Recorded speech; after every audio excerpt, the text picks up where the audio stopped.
All right, hello everyone, and welcome back to another episode of Star Wars Marco Balance. My name is Mark, and today we are talking about the Ahsoka Season 1 finale. We don't get confirmation if this is going to be a Season 2 or if this story will continue in Dave Filoni's movie, but we do end on a lot of cliffhangers, a lot of open threads. This episode is titled The Jedi, the Witch, and the Warlord, or The Lion, the Witch, and the Wardrobe, a very nice nod to Narnia there. So this was a very safe finale, a very predictable finale. I think everyone knew that Thrawn would make it out. I think we all maybe hoped that there would be a character death or some sort of big consequences other than that, but unfortunately we didn't get anything along those lines.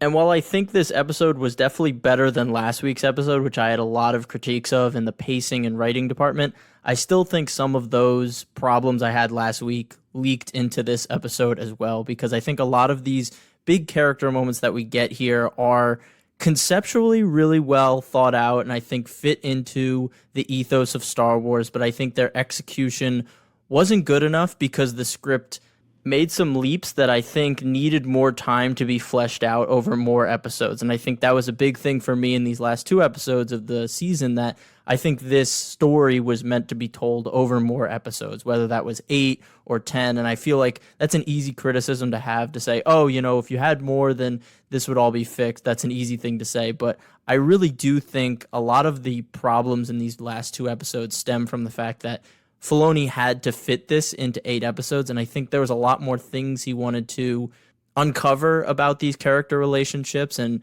flesh out more, but I think he had to fit it into these time constraints, and that's why the pacing in the last 2 episodes felt so breakneck, and some of those moments didn't feel as earned as maybe the beginning of the season, where it felt like we had a lot more time to breathe, and some people would probably argue was a bit slower and the pacing wasn't good enough. So I wanted to save this critique until after the season was over, but I do think now, having seen the full season, that this was meant to be a longer story. And before I jump into my criticisms and kind of going scene by scene and really talk about the crux of this episode, which I'm going to talk about, but I just want to tell you guys that these are just my thoughts and opinions. I'm always coming at Star Wars from a place of love, and my critiques are always going to come from a place of objectivity. I love when scripts are written logically, all of the plot points feed into each other, and characters act in a realistic sense. And I feel like a lot of my issues with the last 2 episodes of the season are coming from the script not meeting those thresholds for me. And as a huge fan, I feel sort of an obligation to call it out because I do care about this property so much. And when it doesn't reach a certain standard, I feel like it needs to be called out, or else Disney will continue to push out lower effort projects, which I'm not saying Ahsoka is, but I'm just saying it has happened before and it can continue to happen if we don't speak up when we think the things that we deserve aren't being delivered to us, because we are paying for the streaming service of Disney Plus. Now, some people might sit back and just take Star Wars as it is because they really love just turning their brain off and going to a galaxy far, far away. And that's fine. I'm not one of those people. I'm not just someone that says, oh, we're getting more Star Wars, that's a good thing. And I'm not easily won over by action in Star Wars and spectacle. And again, if that's your thing, that's totally fine. I'm not like acting pretentious here. Just a big piece of enjoyment for me in media, not just in Star Wars, but across all of the things that I watch or consume, is just really well thought out and scripted stories. And when I feel like there's a drop in quality, or it doesn't live up to maybe something else that I've seen do it way better and know that it's possible, that's kind of when I have these gripes. So if any of these things I talk about in this episode feel nitpicky to you, just know it's coming from a place of objectivity in the way I look at scripts and the conversations that I've had with like my sister, who is a screenwriter. Like, we talk about this stuff and it's a lot of fun for us. And I know you guys know me. I know you guys know I'm not just critiquing Star Wars for critique's sake. So with that out of the way, let's just jump right into the beginning of this episode, where we see Morgan Elsbeth essentially be knighted as a Night Sister. She's given the markings on her face, and then she's given the blade of Talzin, referencing Mother Talzin, who we saw in Clone Wars, who was like the leader of the witches on Dathomir. So that was a cool nod to Clone Wars fans. And I think this scene set the stage really well for the episode. We have this dark magic being used. We have the cosmic horror element. Like, all of it worked really well. And then the blade itself looked really cool with that green fire on it. Like, all of this was really awesome introduction to the finale. And then we move on to another solid scene where Huyang and Ezra are constructing Ezra's new lightsaber. And the scene is really based around talking about Kanan. And I really loved this portion of the scene where the motif of Kanan from season 4 of Rebels comes in through the music. And that really gave me chills here. And it was just nice to see them talk about Kanan again for a whole scene. We see Ezra and Sabine kind of look at each other and smile, thinking back on Kanan and how he taught not just Ezra, but he did get Sabine to get over her guilt around what she did to Mandalore when she joined the Imperial Academy. And we see Ezra kind of base his blade off of Kanan's, with the emitter at the top being the same one that Kanan used. And that was just all really nice to see. I think it was a little interesting and maybe a little expositional to talk about how Huyang knows Kanan, because it wasn't unknown that Kanan was a Padawan before Order 66. I think that was pretty common knowledge among the Ghost Crew. So if Huyang is the only one that's teaching these children how to make their lightsabers, I think that's pretty obvious that he would know Caleb Doom. But Ezra and Sabine are like, oh, how would you know him? Like, I thought that was kind of weird. But the big portion of this scene that felt weird for me was towards the end when Sabine leaves and Ezra kind of asks Huyang about what happened between her and Ahsoka. There seems to still be that tension.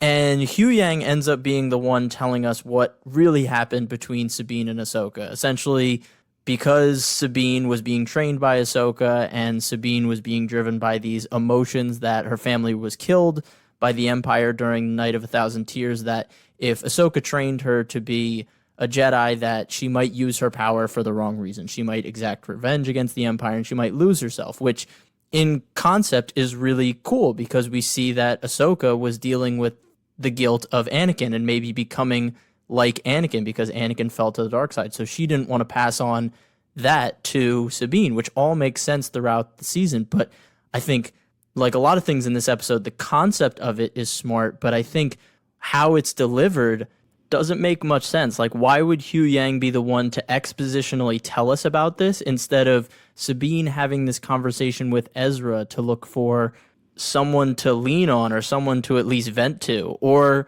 more importantly, why wasn't this between Ahsoka and Sabine? I mean, they've been through so much at this point and they've both grown so much. Why wouldn't Sabine be the one to kind of say what changed? Or Ahsoka coming to Sabine after this long journey that she's been on of acceptance of her master and say, hey, I know what I did to you back then was wrong and I've learned from that.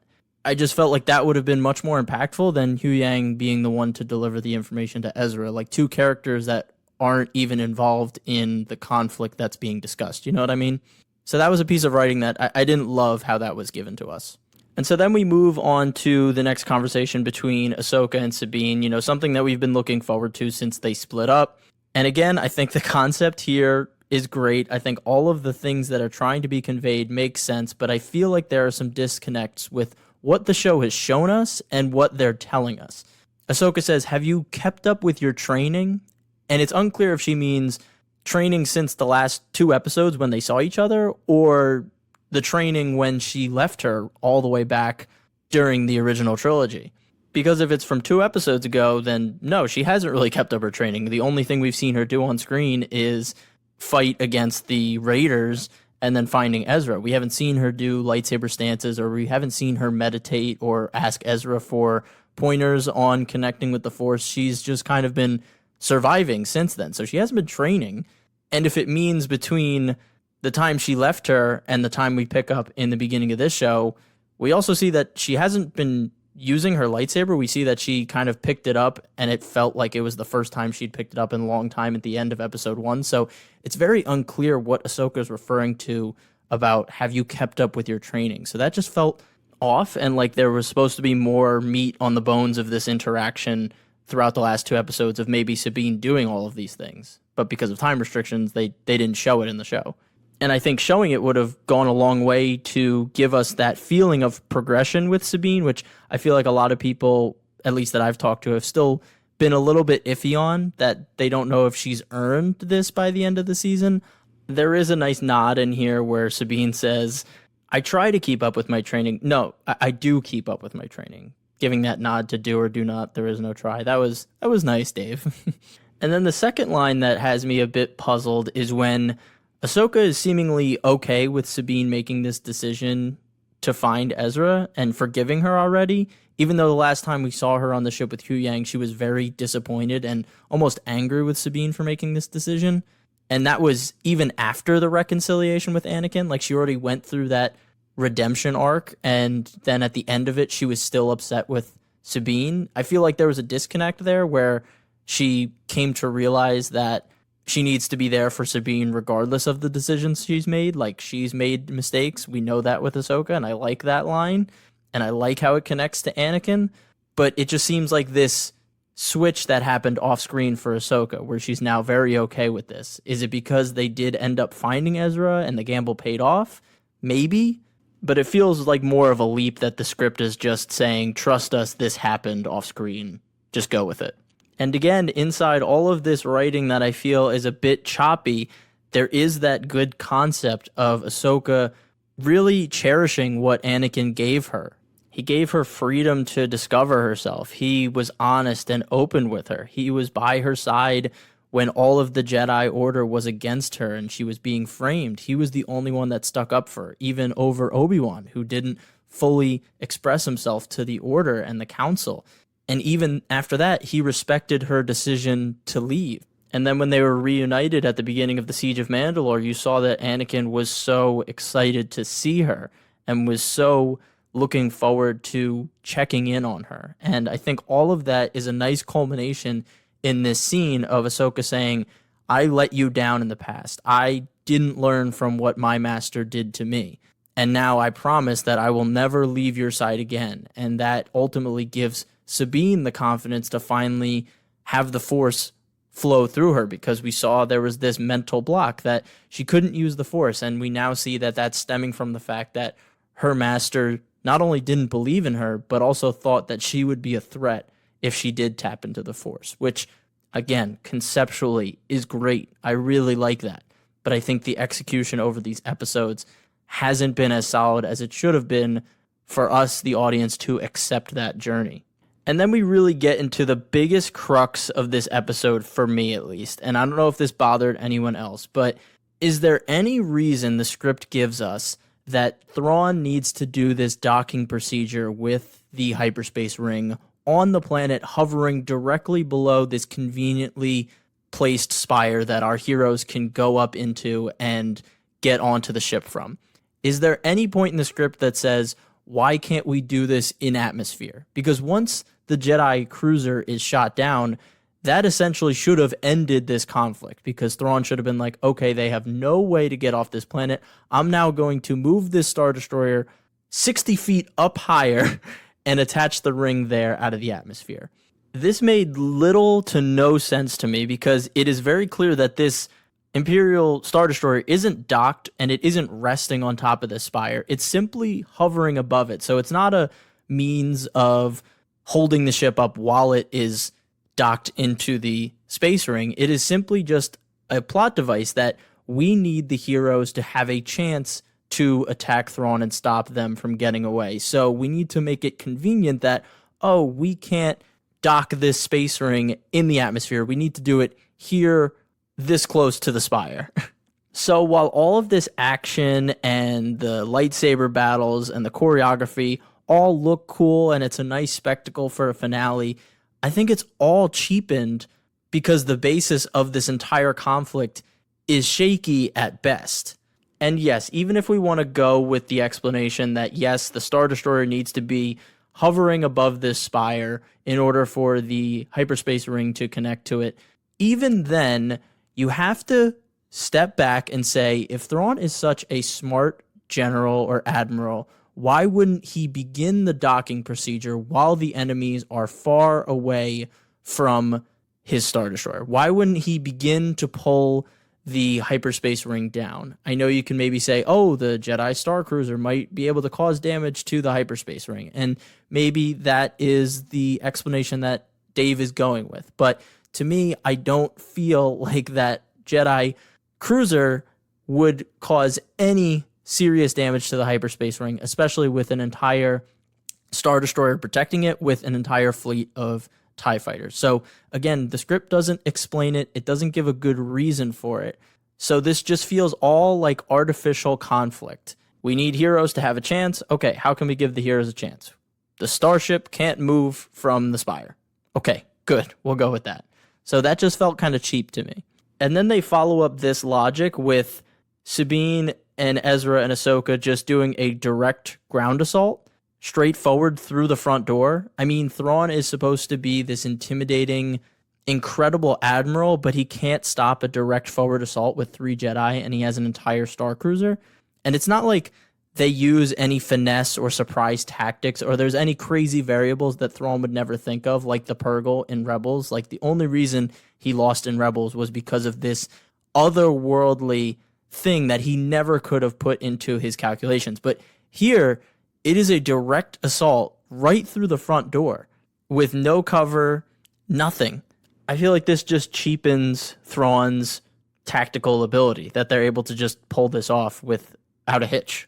Before they pull off this ground assault, we do get Ezra kind of giving a hint of what happened after they came out of hyperspace with the Purrgil, but not really that much. He just says that Thrawn found this place and then woke up the witches, but they shared the cockpit when they did this hyperspace journey. You know, how did they separate? How did they part ways? Ezra seems so eager to stop Thrawn in this episode after he says Ahsoka told him that we need to stop Thrawn immediately, but he was stuck in the cockpit with him 10 years ago by himself. Why didn't he just stop him then? How did he get away from Thrawn? How did he meet those village people? Has he been training with the Force? Like, all of these questions, we just kind of have to accept that they won't be answered, and we have to just take it as it is, and I just don't like doing that. Unless there are some breadcrumbs that we can use to start to piece things together, because the audience is supposed to be an active member, but we aren't supposed to write the script for you. So then we're at the bottom of the spire, and we have the night troopers fighting Ezra, Sabine, and Ahsoka, and it's cool to see 3 Jedi kind of all fighting together, especially these 3 characters that we've been on so many journeys with, and it's cool to see how far they've come, but again, this action doesn't feel like there's a lot of tension. I think it's very clear that Thrawn is going to escape, if not win the day, and the action here, while, you know, we have the flashy choreography, the cool Force moves, if you don't have any tension or stakes, you can't really get invested in what's going on the screen, no matter how cool it looks.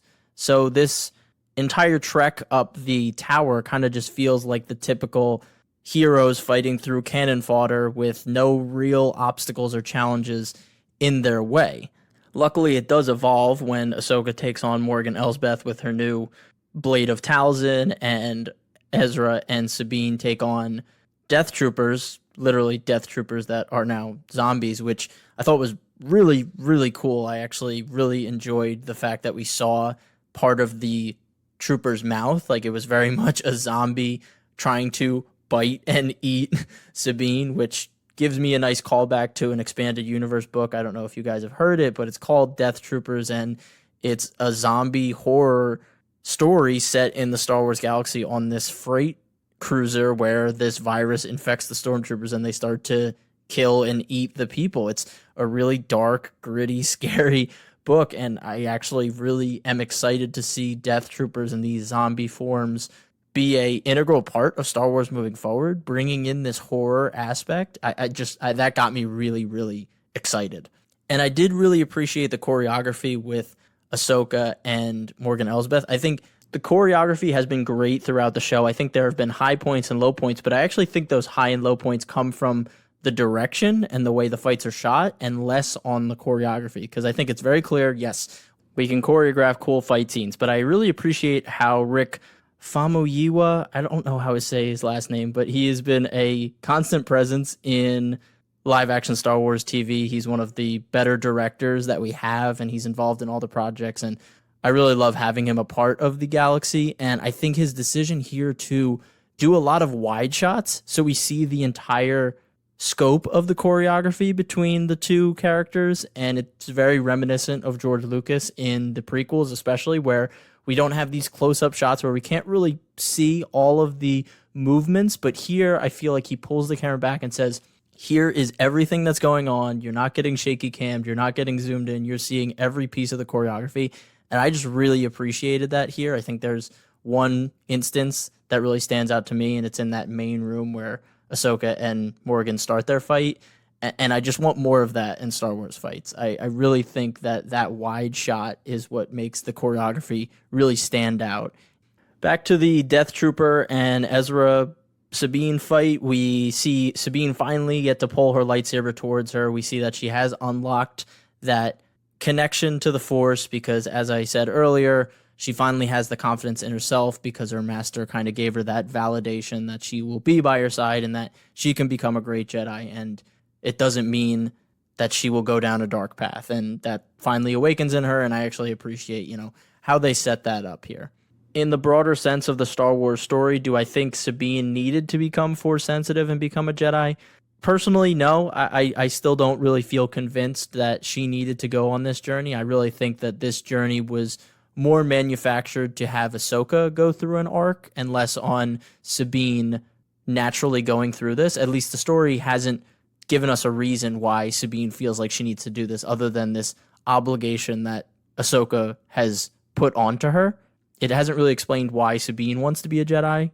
So maybe that's something we explore in the next iteration, whether it's a movie or a season, because we know that this ends with Sabine and Ahsoka kind of by themselves on this remote world. And I think that would be a great opportunity to finally explore this. But I think the story should have still left those breadcrumbs here, even if it's something we explore in a future season. Then Sabine launches Ezra onto the Star Destroyer, and before she leaves, she realizes Ahsoka needs her, so she turns around and fights with Ahsoka, and Ezra is off with Thrawn again, always hitching a ride on the Star Destroyer that brought him there. And we get this final fight scene between Ahsoka and Morgan, and then Sabine and all the stormtroopers. Some of the choreography for Sabine and the stormtroopers is very cheesy. We see that the stormtroopers that are behind her just don't shoot at her because convenience, because Sabine needs to do all these cool moves. So again, in slow motion, you pick on that stuff. In regular time, it's just like, oh wow, she's really taking down all these stormtroopers. But again, no damage is done. Sabine walks away unscathed, which again, I really think that Star Wars could elevate these live action shows with a bit more stakes in these fights. I mean, Ahsoka's blade does get destroyed, which again, I think the Morgan, Elsbeth, and Ahsoka part of this fight is the better part of this fight. But I just wish there were some cuts, some bruises. I don't know. I feel like that's just something that we should see in fights. I should feel like my hero is really going through something, And then Thrawn pulls away and shoots the Spire, which he probably should have done at the beginning of this episode. Just pulled away, shot the Spire, can't get up to me, see you later. But again, convenience, we needed to have a conflict, so conflict happens. But I did really enjoy the haunting speech we get at the end as Ahsoka and Sabine fly behind his hyperspace ring, and he's like, patch me through. I want to talk to them about my victory today. And I think it was some of the best dialogue we have gotten from Thrawn all season because he is claiming victory. He's talking directly to our heroes. Before this, we've only seen him talk to other villain characters, and it's nice to finally have that acknowledgement and that back and forth, even though Ahsoka doesn't really have anything back to say to him. But I like that he pulls in the knowledge of Anakin. I know your master. I knew I could beat you, kind of planting that seed that not only have I proven that I can beat you because I know you, but also I know what happened to your master. And that's very possible that could happen to you too. So again, I like those mind games here by Thrawn. Something I was hoping he would lean into, being a book fan and knowing the backstory of Thrawn and Anakin in the books. And then he calls Ahsoka a Ronin, which is pretty cool because, like, samurai, influence throughout the show. Yeah. So I like that. And then he's like, all right, peace out. Long live the Empire. Zoom. And that was really cool. And then the episode kind of transitions into that kind of montage season finale kind of feel that we've known from a lot of different series that we've watched, whether it was in the Star Wars galaxy or not. But I actually think this was the high point of the episode for me personally because I like when there's a lot of mystery. I like when there's that epic, grandiose feel of cutting between all these characters and what's the next step in their journey. And the score for the remaining portion of the episode is just fantastic. I think it's the best the score has been, and it stood out the most to me outside of those little moments where you get small motifs, kind of like Kanan or Sabine's motif, and outside of the end credit music, which is fantastic, and the end of that episode where Ahsoka turns into Ahsoka the White. But the first part of the montage is Ahsoka and Sabine kind of coming back to the hermit crab people, smiling. I mean, I thought that was a weird tonal shift that they just failed and now they're stranded, but they seem optimistic about it. I don't know if that's just because they know that they're there together, and maybe the appearance of Mori, the owl we see at the end, who has always been this symbol for Ahsoka after she had the run-in with the Mortis gods with Anakin and Obi-Wan, and she took in the life force of the daughter, and now this owl follows her in all of her most significant moments in her life. So maybe she's kind of reconciled with that imagery that this is where they're supposed to be, and they'll get back eventually, and maybe this will be good for them both, and they just need to move forward. Could be the case, but I don't know. I thought the smiling was a weird tonal choice, but again, might be a nitpick. And speaking of Mori and the Mortis gods, we finally get a huge reveal here of Baylan standing on top of the father and his statue, pointing out towards what it looks like to be a pyramid-like Sith temple that we've seen in Rebels at the end of Rebels Season 2, and there's this blinking light on top of it, so we don't know what it is, what he's looking out to, but he is pointing towards it. We see that the son figure of Mortis is next to him, and his statue is still intact, but the daughter one is destroyed. I think, maybe that gives us a hint that this is a planet steeped in the dark side of the Force. Who knows? It's exciting, but it is so unfortunate that not only did we lose Ray Stevenson this year, and he gave such an amazing performance as Baylan Skoll, but it seemed like there was such big plans for this character moving forward, and that Rey was going to be this central figure in Star Wars moving forward, and it's so unfortunate that he wasn't able to see this character to the end, because he was so excited about it, and I think a lot of people, like Dave Filoni, were excited about it. So unfortunately, it seems like they will have to recast his character, and it's just going to be almost an impossible task to live up to what Rey did here, but I give them all the luck in the world, and for our sake, I hope it is someone capable of what Rey did. And I just think it's so unfortunate because, Shin and Baylan were like the standouts for most people in this show, and now the thing that I think people are most excited about coming from the show, other than Thrawn being back in the main galaxy, is Baylan and Shin, and now half of that is a lot less exciting because we know that Rey couldn't continue his performance. So that's really, really unfortunate. And speaking of Shin, we do see her return to those Marauders to, I guess, lead them, and that will be her next journey. She was ambitious, she was looking for power, and now she'll be leading this group of Marauders, and I assume that she will be the main antagonistic force against Sabine and Ahsoka in the future of this story, whether in Season 2 or in a movie, and she'll be the more front and center bad guy, and Baylan will kind of be that shadowy villain in the background, which I think is cool. Maybe Ahsoka goes out to him. Sabine and Shin have this back and forth fight. I just love that we're going to get more Shin. I love that she was in this, and the actor Ivana put up this awesome Instagram post of her and Rey, and she put up this picture of Norse mythology of the two wolves that chase the moon and the sun, Skoll and Hati, and that's where their last name comes from in the show, and I just thought that was a great tribute to Rey right before the finale premiered. And then the final scene of this season is Ahsoka and Sabine looking out over the nighttime landscape of this planet that they're now marooned on, and they kind of both notice a presence out there. I think for Sabine, she either feels Shin because there is that connection between the two of them because they have been adversaries and she is very much still active on the planet. Maybe she feels Baylan. And then for Ahsoka, we definitely feel that she is probably sensing Anakin's presence as a Force ghost because we do reveal him at the end, and it's nice to see him again in the Force ghost form in a place where it was always meant to be him, like in Return of the Jedi, it was originally a different actor, and then they cut in Hayden Christensen, but now it's like he earned this Force Ghost reveal, so that was really awesome to see. And oh my gosh, the music here until the end of the episode, it's this beautiful reprisal of one of my favorite Star Wars tracks ever. It comes from Rebels Season 2 finale. It's called Where the Sun Sails and the Moon Walks. If you haven't heard it, if this was the first time you heard it, go back and listen to the original version and then come back to this one, because I think they're both so beautiful. I love what they've done with this version of it, and it just like fully engulfed my senses because I was like, oh my God, yes, they're using it.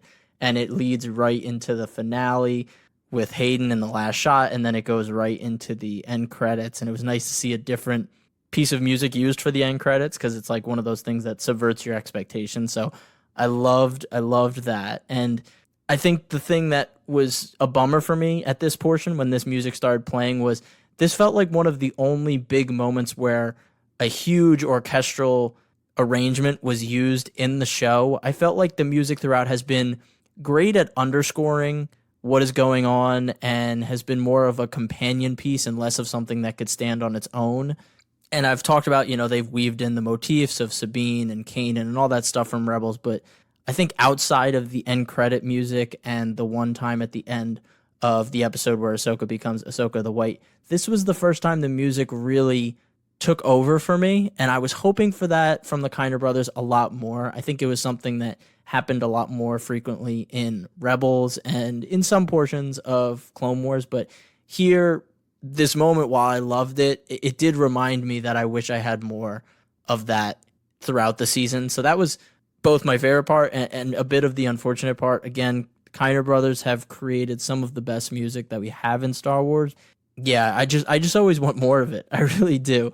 And again, Where the Sun Sails and the Moon Walks, go check it out. I think it's actually a line from Lord of the Rings. I remember reading Lord of the Rings, and I think Gandalf says it. So it was really cool to see, that connection in the name of the track, because Ahsoka the White is very much based on Gandalf the White. So cool connection outside of what we see in the show. So again, those are all my thoughts. It was definitely better than last week's episode, but I still think a lot of the writing choices here were a bit dodgy. We have moments that conceptually made sense, but I think the way they were presented or the speed at which we got to them doesn't make sense in the broader scheme of Star Wars. I think this was meant to be a longer story, whether it was 10 episodes or it was supposed to be a longer season of animation. That's another discussion for another video. I'll definitely be talking about whether I would have liked to see this in animation or if the way we got it in live action was the best way to tell this story. I think you guys could tell where I'm leaning, but I'm going to save that for another episode because this one is getting a bit longer. But yeah, unfortunately, I think the end of this season fizzled out on some of the great momentum that was built in the middle 3 episodes of 4, 5, and 6. But I will say this ends on a note that leaves me excited for the future of where this story's going. I'm hoping at this point, now that Thrawn is in the galaxy that we know and there are less main characters around for him to target, that we will finally get to see him reach the heights of what we saw in the books. He'll be able to get some real victories, decisive victories, not just nick of time wins because he got 10 more minutes from doing something last episode. Like, I really want him to win tactically, not just, we got more time, so we actually did win in a roundabout way. So excited for that. We'll see if we get a season 2 greenlit or if this will just go directly into the Filoni movie. Regardless, thank you guys for following me throughout this season of Ahsoka. I hope you guys have been enjoying these episodes, whether they were super critical or they were super gung-ho about what was happening in the Ahsoka series. But I'm excited to hear your thoughts. I will definitely be organizing another compilation episode of all of your guys' thoughts on Ahsoka. If you remember back when I did Obi-Wan, I did about 10 or 12 people, got about 5-minute clips from each of my conversations with you guys, and then I compiled those together to be one long Star Wars Mark of Balance community review of Ahsoka. So excited to do that. I've been talking enough about my thoughts on Ahsoka, so want to hear yours. Follow me at @star_wars_Mark of Balance. Reach out. Let's talk some Star Wars. And if you could leave a review on whatever podcast or streaming service you're listening to this on, that would be very appreciated. Tell your friends, tell your family, whoever likes Star Wars. I'm sure I made an episode that they would enjoy. And as always, stay safe, stay healthy, and may the Force be with you. Peace.